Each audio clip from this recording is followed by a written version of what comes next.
ये कहानी है दैत्य दंभिकासुर और महान राजा विक्रमादित्य की। दंभिकासुर एक ऐसा दैत्य था जो जवान और सुंदर औरतों को अपनी गुफा में उठा ले जाता, उनके साथ खेलता। जब उसका उनसे मन भर जाता तो वो उनकी जीवन लीला समाप्त कर देता। वो जिस भी राज्य में जाता त्राही त्राही मचा देता। कोई भी राजा या अन्य शूरवीर योद्धा उसका कुछ नहीं बिगाड़ पाते, क्योंकि दैत्य दंभिकासुर को देवताओं से वरदान प्राप्त था कि उसे बल से नहीं बल्कि बुद्धि से मारा जा सकता है। जो कोई भी उसे बल से मारने का प्रयास करेगा वो पत्थर का हो जाएगा। दंभिकासुर की मौत का रहस्य छुपा था उसकी 7 गुत्थियों में, यानी उसके 7 सवालों में। पर उसके साथ युद्ध करने वाले किसी भी राजा या शूरवीर को ये रहस्य मालूम नहीं था। इसलिए जब भी कोई उसके पाप कृत्य से दुखी हो उसके पास जाकर उस पर हमला करता तो देवताओं के वरदान स्वरूप वो पत्थर का हो जाता। हर तरफ दंभिकासुर का कहर मचा हुआ था। पत्थर का हो जाने के भय से कोई भी उसे रोकने का प्रयास नहीं करता।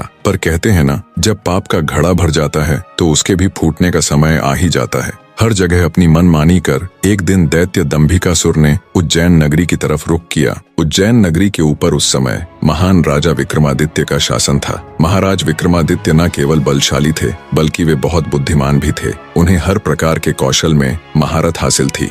उन्हीं दिनों में विक्रमादित्य की नगरी उज्जैन में एक धनी साहूकार रहता था। साहूकार के 2 लड़के थे। बड़े का नाम महेंद्र था और छोटे का लखन। बड़े लड़के का विवाह तो साहूकार ने कर दिया था, पर छोटे बेटे का विवाह करने से पहले ही वो ईश्वर को प्यारे हो गए। पिता के गुजर जाने के बाद कामकाज और व्यापार संभालने की सारी जिम्मेवारी दोनों भाइयों पर आ गई। दोनों भाई दिल लगाकर कारोबार संभालने में लग गए। दोनों भाई जब काम कर शाम को घर आते तो दरवाजे पर खड़ी महेंद्र की पत्नी अपने पति को दाएं हाथ से लोटा भरकर पानी देती और बाएं हाथ से अपने देवर लखन को। एक दिन लखन ने सोचा, भाभी हर रोज मुझे बाएं हाथ से पानी पीने को देती है, आज मैं उनके दाएं हाथ से पानी पीऊंगा। शाम को जब दोनों भाई काम से लौटे तो लखन अपनी भाभी के बाएं हाथ से पानी पीने के लिए अपने खड़े होने के स्थान को बदलकर अपने बड़े भाई महेंद्र की जगह पर खड़ा हो गया और बड़ा भाई महेंद्र उसकी जगह पर खड़ा हो गया। लखन की भाभी जब उनको पानी देने के लिए आई तो उसने एक हाथ को दूसरे हाथ के ऊपर से करते हुए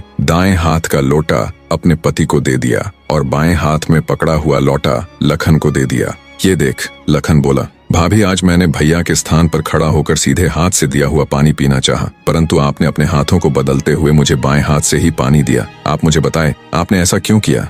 लखन की बात सुनकर उसकी भाभी ने उत्तर दिया, अगर तुम्हें सीधे हाथ का दिया हुआ पानी ही पीना है तो तुम भी अपने लिए सीधे हाथ से पानी पिलाने वाली ले आओ। भाभी की कही हुई बात लखन को चुभ गई। वह बिना पानी पिए ही भाभी से कहने लगा, ये लो तुम अपना पानी का लोटा और मैं यहाँ से जा रहा हूँ और अब मैं तभी वापस आऊंगा जब मुझे सीधे हाथ से पानी देने वाली मिल जाएगी, वरना अपनी शक्ल नहीं दिखाऊंगा। इतना कहकर वो तुरंत मुड़ा और चल पड़ा। ये देख उसके बड़े भाई महेंद्र ने उसे रोकने की बहुत कोशिश की, पर वो नहीं माना और बोला, नहीं भैया, अब तो तभी वापस आऊंगा जब मुझे मेरे योग्य पत्नी मिल जाएगी। इतना कहकर वो घर छोड़कर चल दिया। चलते चलते वह अपने नगर से दूर कांचीपुरम शहर में पहुंच गया। कांचीपुरम का राजा चंद्रसेन एक धार्मिक विचारों वाला व्यक्ति था। उसके राज्य में चारों ओर अमन शांति का माहौल था, परंतु फिर भी राजा चंद्रसेन हमेशा दुखी रहता था। राजा के दुख का कारण था उसकी जवान बेटी चंद्रकला का स्वास्थ्य। चंद्रकला दिखने में तो अत्यंत खूबसूरत थी, पर उसे एक असाध्य रोग ने घेर रखा था, जिस कारण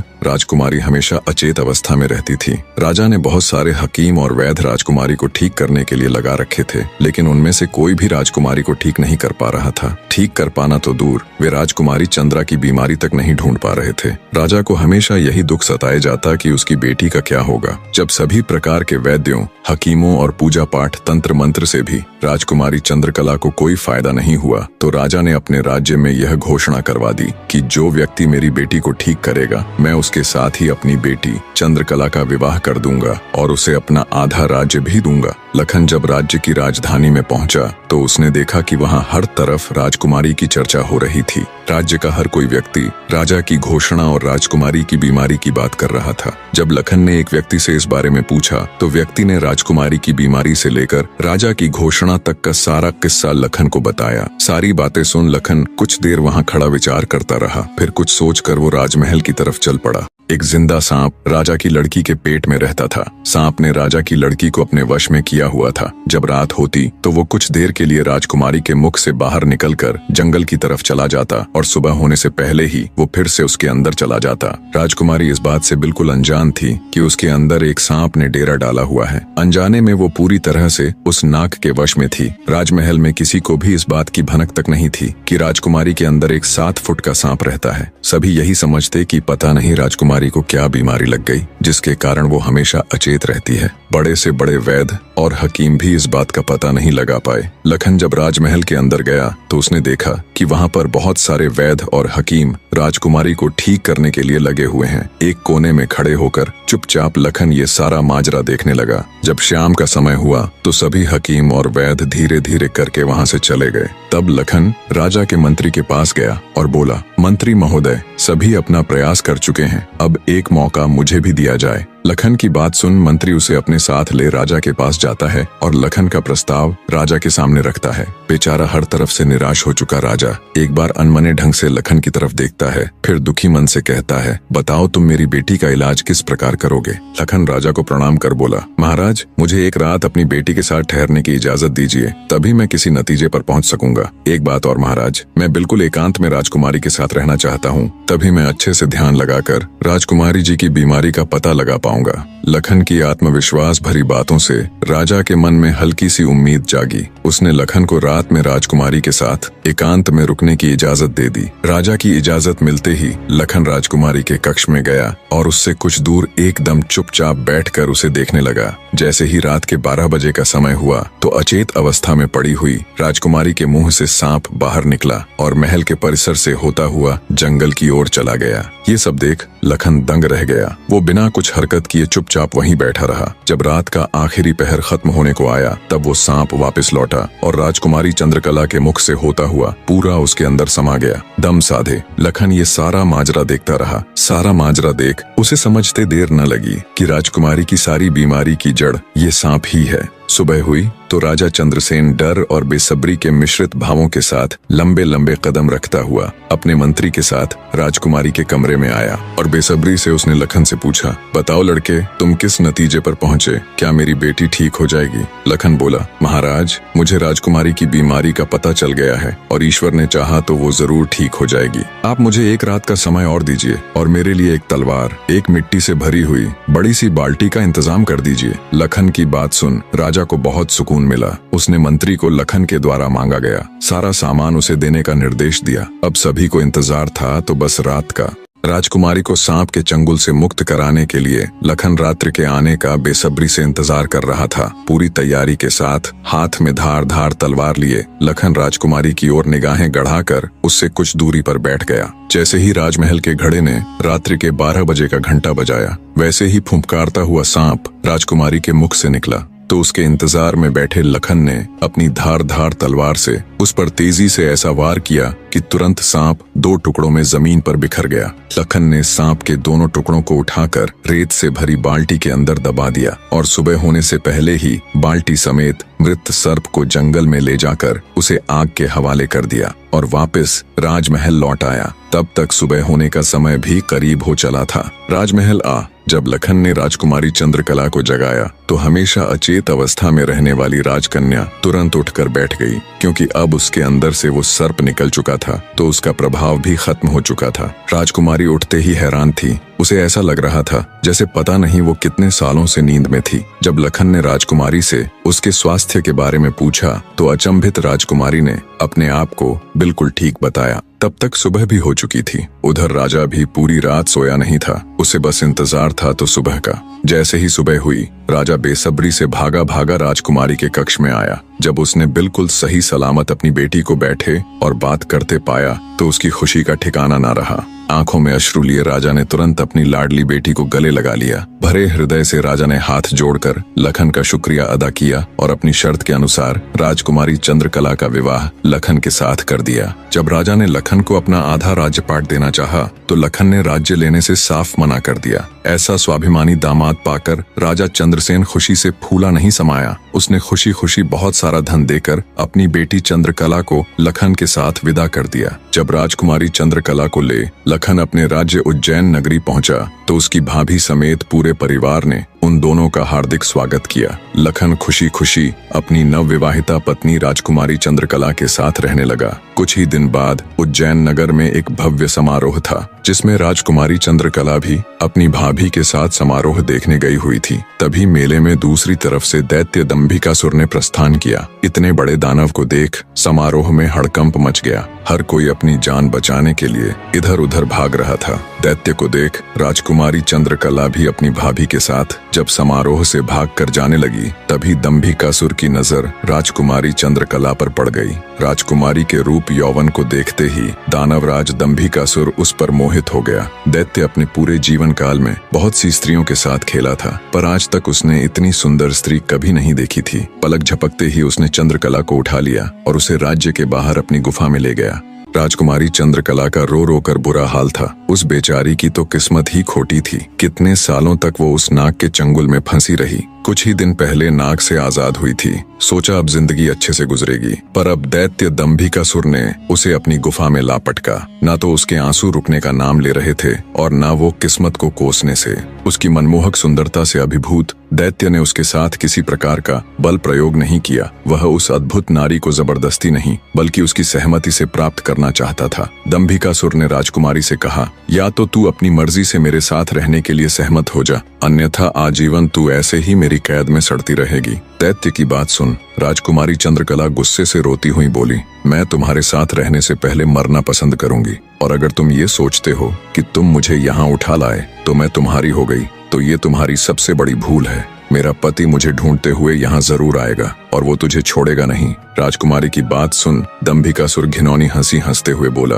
लगता है तुम पागल हो गई हो। मैंने तुम्हें यहाँ 7 तालों के भीतर बंद किया है। यहाँ तक किसी का भी पहुँचना असंभव है, और अगर गलती से कोई यहाँ तुझे ढूंढता हुआ आ भी गया तो मैं उसे एक कीड़े की तरह मसल दूंगा। ये तो तेरी सूरत मुझे भा गई, वरना अब तक तू भी कब की ऊपर जा चुकी होती। तेरी भलाई इसी में है कि तू स्वेच्छा से मेरी बात मान जा, वरना अंजाम बहुत बुरा होगा। इतनी बात कह दंभिकासुर वहां से चला गया। उधर जब मेले से दंभिकासुर राजकुमारी को उठाकर ले गया था तो लखन की भाभी बेचारी बेबस और लाचार सी बस उसे देखती रह गई। बहते अश्रुओं के साथ वो घर जाती है और सारा किस्सा लखन को कह सुनाती है। भाभी की बात सुन लखन के पैरों नीचे से जमीन सरक जाती है। वो तुरंत भारी कदमों से अपनी पत्नी चंद्रकला को खोजने निकल पड़ता है। कई दिनों तक जंगलों और शहरों की खाक छानता भूखा प्यासा लखन अपनी पत्नी को ढूंढता ढूंढता भटक रहा था। तभी उसे एक कुटिया दिखाई देती है। थका हारा लखन जब कुटिया के अंदर जाता है तो उसे अंदर एक साधु बाबा दिखाई देते हैं। लखन उनको प्रणाम कर वहीं बैठ जाता है। लखन की हालत देख महात्मा जी ने पहले उसे अच्छे से जलपान कराया और फिर बोले, बेटा तुम कौन हो और यहाँ जंगलों में क्यों भटक रहे हो। तब लखन महात्मा जी को अपनी सारी व्यथा कह सुनाता है। लखन की सारी दास्तान सुन महात्मा जी बोले, बेटा तुम जिस राक्षस की बात कर रहे हो उसका नाम दैत्य दंभिकासुर है। वो जहाँ भी जाता है तबाही मचा देता है। आज तक उसे कोई भी परास्त नहीं कर पाया। जिसने भी उससे मुकाबला करने की कोशिश की वो पत्थर का बन गया। इसलिए मेरी सलाह मानो और वापस अपने घर लौट जाओ, इसी में तुम्हारी भलाई है। उसके पीछे जाकर क्यों अपने प्राण गंवाते हो। साधु की बात सुन क्षण भर के लिए लखन सन्न रह जाता है। थोड़ी देर बाद धड़कते दिल के साथ उठकर वो महात्मा जी के चरण पकड़ लेता है।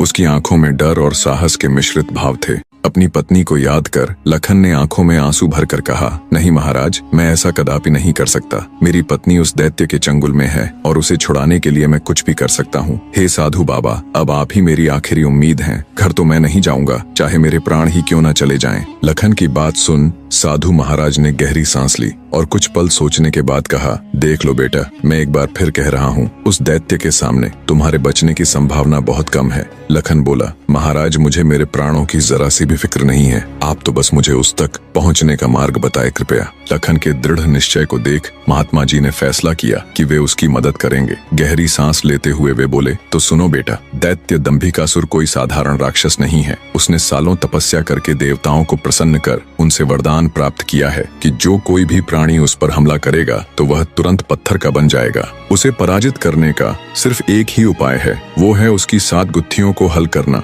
यानी उसके 7 प्रश्नों के सही जवाब देना। अगर तुम्हारे एक भी जवाब से वो संतुष्ट नहीं हुआ, अर्थात तुमने गलत जवाब दिया, तो भी तुम तुरंत पत्थर के बन जाओगे। उसके हर एक सवाल के हर सही जवाब के साथ उसकी शक्ति कम होती चली जाएगी और उसके सभी 7 प्रश्नों का ठीक ठीक जवाब देने पर अंततः वो शक्तिहीन हो जाएगा। फिर तुम उसके ऊपर आक्रमण कर उसे पराजित कर सकते हो। पर बेटा, वो बिना शक्तियों के भी बहुत बलशाली है, तुम फिर भी उसका मुकाबला नहीं कर पाओगे। महात्मा जी की बात सुन और दैत्य दंभिकासुर को पराजित करने का पूरा उपाय जान। डर की लहर के साथ लखन का पूरा शरीर झनझना जाता है, पर फिर वो अपनी पत्नी को याद कर दैत्य दंभिकासुर के पास जाने का निर्णय लेता है। लखन ने महात्मा जी के चरण छूकर कहा, महाराज, मैं तैयार हूँ, कृपया मुझे उस दैत्य के पास जाने का मार्ग बताएं। महात्मा जी ने लखन को आशीर्वाद देते हुए दैत्य दंभिकासुर की गुफा का रास्ता बता दिया। दृढ़ निश्चय कर एक अदम्य जोश के साथ लखन दंभिकासुर की गुफा की ओर चल पड़ता है। कुछ देर तक कठिन यात्रा करने के बाद लखन उस भयानक गुफा के द्वार पर पहुंच जाता है। वह अपनी तलवार निकालकर गर्जना करता है, दंभिकासुर बाहर आ और मेरा सामना कर। लखन की ललकार सुनकर दंभिकासुर गुफा से बाहर आता है और क्रोध में दहाड़ता है, कौन मूर्ख है जो मेरी शांति को भंग कर रहा है। भारी भरकम विशालकाय दानव को देख लखन के पूरे शरीर में सिरहन दौड़ गई। हिम्मत जुटाते हुए लखन बोला, हे दुष्ट राक्षस, मैं उस स्त्री का पति हूँ जिसे तू बलपूर्वक उठाकर लाया है। पूछ तेरे वो 7 सवाल, मैं जवाब देने के लिए तैयार हूँ। सवालों की बात सुन दंभिकासुर चौंक गया, फिर कुछ सोचकर बोला, ओ तो तू उस धूर्त साधु से मिलकर आया है, उसी ने तुझे मेरे रहस्य का पता बताया है। पर अब क्या फायदा, मैं तेरी फूल सी पत्नी को तो कच्चा ही निगल गया हूँ। क्या स्वादिष्ट मांस था उसका। दैत्य दंभिकासुर का इतना कहना था कि लखन अपना आपा खो बैठा और आगे बढ़कर पूरी ताकत के साथ तलवार से दैत्य पर वार किया। लेकिन जैसे ही उसकी तलवार दैत्य को छूती है, देवताओं के वरदान के कारण वो भी तुरंत पत्थर का बन जाता है। दैत्य दंभिकासुर छल कपट से झूठ बोलकर पत्थर का बना देता है। लखन के पत्थर का बनते ही दैत्य दंभिकासुर जोर जोर से शैतानी हंसी हंसता है। बड़ा आया था मेरी 7 गुत्थियों को सुलझाने वाला। उसकी शैतानी हंसी से सारी वादियां दहल उठती हैं। घिनौनी हंसी हंसता हुआ दंभिकासुर अपनी गुफा में जाता है और राजकुमारी चंद्रकला से कहता है, एक कीड़ा आया था बाहर, कह रहा था तुम्हारा पति है। तुम तो बड़े बड़े दावे कर रही थी कि मेरे पति को जब मालूम चलेगा तो वो मुझे छोड़ेगा नहीं। अरे उसे मसलने के लिए तो मुझे अपने हाथों की भी जरूरत नहीं पड़ी, एक छोटे से झूठ से ही विचलित हो मिट्टी में मिल गया। इतना कह दानव जोर जोर से हंसता है। दंभिकासुर की बात सुन राजकुमारी चंद्रकला एकदम सन्न रह जाती है, मानो उसके शरीर में प्राण ही न हो। कुछ देर बाद जब थोड़ा होश संभाला तो रोती गिड़गिड़ाती हुई राजकुमारी बोली, दुष्ट दानव, क्या किया तूने मेरे पति के साथ। ऐसा नहीं हो सकता, मेरा पति नहीं मर सकता, कह दे कि तूने मुझसे झूठ कहा है। राजकुमारी चंद्रकला की बात सुन दंभिकासुर बोला, मूर्ख स्त्री, तूने मुझे समझ क्या रखा है कि तेरा वो कीड़ा पति मुझे मारेगा। अरे पागल औरत, मैं अमर हूँ, मेरा कोई कुछ नहीं बिगाड़ सकता, मुझे देवताओं से वरदान मिला है। इतना कह दंभिकासुर राजकुमारी के बिल्कुल पास जाकर बोला, अब तो तेरा पति भी नहीं रहा, अब तो मेरी बात मान ले। दानव की बात का कोई प्रतिवचन दिए बिना बेचारी राजकुमारी बेजान सी धरती पर गिर पड़ती है। उसकी आंखों से लगातार अश्रु बह रहे थे। उधर जब अपनी पत्नी को खोजने गया लखन कई दिनों तक घर नहीं लौटा तो उसके परिवार वाले अत्यंत चिंतित थे। लखन की माँ और उसकी भाभी का तो रो रो कर बुरा हाल था। लखन का बड़ा भाई महेंद्र भी गहरी चिंता में था। अंततः कुछ भी न सूझने पर महेंद्र अपने अनुज भाई लखन को खुद ढूंढने का निश्चय कर अपनी माता व पत्नी से आज्ञा ले घर से चल पड़ता है। बड़ा भाई महेंद्र लखन की खोज में जंगल में भटकते हुए उसी साधु की कुटिया पर जा पहुंचा। उसने महात्मा जी को प्रणाम किया और थोड़ी देर सुस्ताने के लिए वहीं साधु की कुटिया के बाहर बैठ गया। महेंद्र को देख महात्मा जी ने उससे पूछा, हे वत्स, तुम इस निर्जन जंगल में क्यों भटक रहे हो। तो महेंद्र ने शुरू से अंत तक सारा वृत्तांत महात्मा जी को सुनाया। सारा वृत्तांत सुन महात्मा जी के चेहरे पर चिंता की लकीरें उभर आईं। उन्हें इस प्रकार विचार मग्न देख महेंद्र ने पूछा, हे महाराज, मेरी बात सुनकर आप किन विचारों में खो गए और आपके चेहरे पर ये चिंता की लकीरें मैं साफ देख सकता हूँ। इसका क्या कारण है गुरुजी? महात्मा जी ने गंभीर स्वर में कहा, हे वत्स, मैं तेरे भाई लखन को जानता हूँ। वह भी मेरे पास आया था और उसने मुझे सारा वृत्तांत सुनाया था कि कैसे वह राक्षस उसकी पत्नी को उठा ले गया। महात्मा जी की बात सुनकर महेंद्र महेंद्र एकदम स्तब्ध रह गया। उसकी आंखों में आश्चर्य और चिंता के भाव उभर आए। महेंद्र बोला, तो कहाँ है मेरा अनुज महाराज? वो ठीक तो है, वो घर क्यों नहीं लौट रहा? हे महाराज, कृपया जल्दी से मुझे बताएं, मुझसे सब्र नहीं हो रहा। जब महेंद्र अपने छोटे भाई लखन के बारे में साधु महाराज से पूछता है तो साधु जी लखन के उनके पास आने से लेकर दैत्य दंभिकासुर के पास जाने तक का सारा वृतांत कह सुनाते हैं। सारी बात सुन महेंद्र महात्मा जी के चरण पकड़ लेता है और कहता है, हे साधु महाराज, आप तो सर्वज्ञानी हैं। जब आपको दैत्य दंभिकासुर के रहस्य के बारे में पता था तो अवश्य आप ये भी जानते होंगे कि लखन का यहाँ से जाने के बाद क्या हुआ। हे महाराज, कृपया मुझे बताए कि आगे क्या हुआ। तब साधु बाबा गंभीर स्वर में बोले, हे वत्स, आगे वही हुआ जिसका मुझे पहले से ही भय था। मैंने लखन को जाने से पहले बार बार समझाया था और उसे अच्छी तरह से उस दुष्ट दानव की शक्तियों से अवगत भी करवाया था, पर उसने मेरी बात नहीं मानी और अपनी पत्नी को बचाने के लिए उस दैत्य से भिड़ गया। फलस्वरूप उस धूर्त दानव ने छल कपट से उसे भी पत्थर का बना दिया। इतना सुनते ही महेंद्र को कांटो तो खून नहीं, उसका चेहरा एकदम से पीला पड़ गया और हल्क सूख गया। कुछ दिन पहले ही तो उनके पिताजी उन्हें छोड़कर चले गए थे और अब उसे जान से भी प्यारा छोटा भाई लखन भी पत्थर का बन गया। उसकी हालत देख महात्मा जी उसे सांत्वना देते हुए बोले, बेटा अब क्या हो सकता है, होनी को कौन टाल सकता है। महेंद्र तो जैसे शून्य में था, मानो उसके शरीर में प्राण ही ना हो। कुछ देर तक वहाँ घोर सन्नाटा छाया रहा।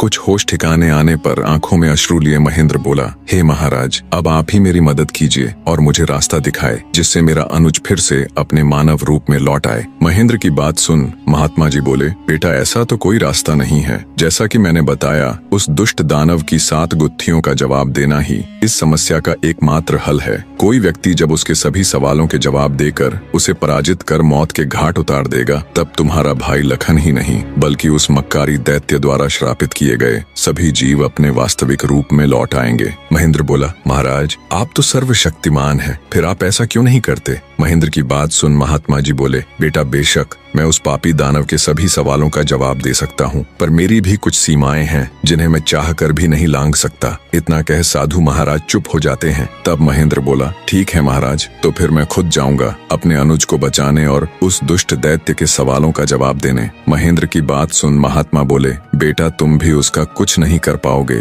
फलत अपने भाई की तरह उसके जाल में फंसकर पत्थर के बन जाओगे। फिर भी अगर तुम जाने का निश्चय कर ही चुके हो तो एक बात का ध्यान रखना, वो दुष्ट तुम्हें भटकाने की कोशिश करेगा। उसकी बातों पर कोई भी प्रतिक्रिया दिए बिना सीधे उससे बस उसके सवाल पूछना। साधु महाराज के निर्देश सुन महेंद्र जी महाराज कह साधु से विदाई लेकर दैत्य दंभिकासुर की गुफा की ओर चल देता है। कठिन यात्रा करने के पश्चात महेंद्र उस भयानक गुफा के द्वार पर पहुंच जाता है और दैत्य दंभिकासुर को पुकारता है, हे दुष्ट दानव, बाहर आ, मैं आज तेरे सभी सवालों के जवाब दे तेरा काम तमाम कर दूंगा। महेंद्र की बातें जब दंभिकासुर सुनता है, गुस्से से लाल पीला हो दंभिकासुर गुफा से बाहर आकर दहाड़ने लगा। अब कौन मूर्ख मेरे हाथों से मरने आया है। उसकी दहाड़ इतनी शक्तिशाली थी कि पूरा जंगल थर्रा उठा। महेंद्र ने भी जब दैत्य के विकराल रूप को देखा तो क्षण भर के लिए तो वो भी ठिठका, पर फिर गुस्से से गर्जना करते हुए बोला, तो तू है वो दुष्ट राक्षस जिसने मेरे भ्राता की धर्मपत्नी का हरण किया और मेरे अनुज को पत्थर का बना दिया। दुष्ट दानव, आज तेरा अंत निश्चित है। पूछ फरेबी राक्षस, कौन से हैं तेरे वो 7 सवाल, मैं भी तो जानूं।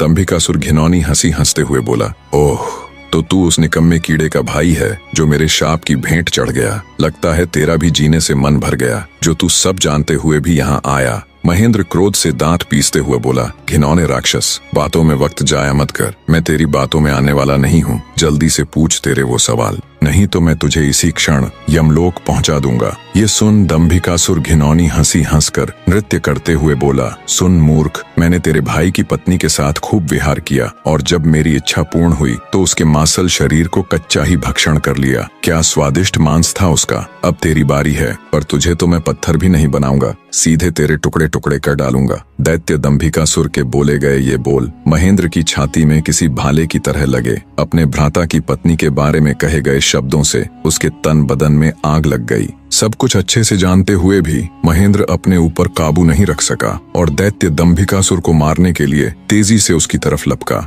जैसे ही उसने दैत्य के ऊपर अपनी पूरी ताकत लगा तलवार से वार किया, वैसे ही अपने भाई की तरह पल भर में वो भी पत्थर का बन गया। उसके पत्थर का बनते ही दंभिकासुर हंसते हुए बोला, तुम दोनों भाइयों की किस्मत में यही था कि तुम दोनों युगों युगों तक मेरी गुफा के प्रहरी बनकर रह जाओगे। इतना बुदबुदाकर दंभिकासुर अपनी गुफा में जाता है और राजकुमारी चंद्रकला को भी ये सब बता देता है और कहता है, तेरे दोनों रक्षक तो मेरे सामने ढेर हो गए, अब तू किसकी आस लगाए बैठी है, मूर्ख स्त्री। राजकुमारी चंद्रकला के रो रोकर आंसू सूख चुके थे, अब बचा था तो केवल क्रोध और ज्वाला। जलती हुई आंखों के साथ गुस्से में दहाड़ती हुई राजकुमारी बोली, दुष्ट राक्षस, तू क्यों इतना खुश हो रहा है? मुझे तेरा अंत साफ नजर आ रहा है, देख मेरी आंखों में। राजकुमारी चंद्रकला के तेवर देख और उसकी बात सुन दंभिकासुर विचलित सा हो जाता है और बिना कुछ कहे ही वहां से चला जाता है। उधर लखन महेंद्र के घर में तो लखन के न आने से पहले ही मातम पसरा हुआ था। ऊपर से अब महेंद्र भी वापस नहीं लौटा तो उसकी पत्नी और माँ का बुरा हाल था। अंततः महेंद्र की पत्नी अपनी सासू माँ से कहती है, माँ जी, आखिर कब तक हम ऐसे ही रोते बिलखते उनका इंतजार करते रहेंगे? बहू की बात सुन, बुढ़िया माँ बोल पड़ी, तो और बेटी हम कर भी क्या सकते हैं इसके सिवाय? महेंद्र की पत्नी बोली, हम अपने राजा के पास जाकर उनको ये सब बताएंगे, वो अवश्य हमारी मदद करेंगे। बहू की बात बूढ़ी माँ को उचित लगी। दोनों तुरंत राजा विक्रमादित्य के पास चल पड़ती हैं। कहानी का अगला अध्याय भी बहुत जल्दी आने वाला है, बने रहे।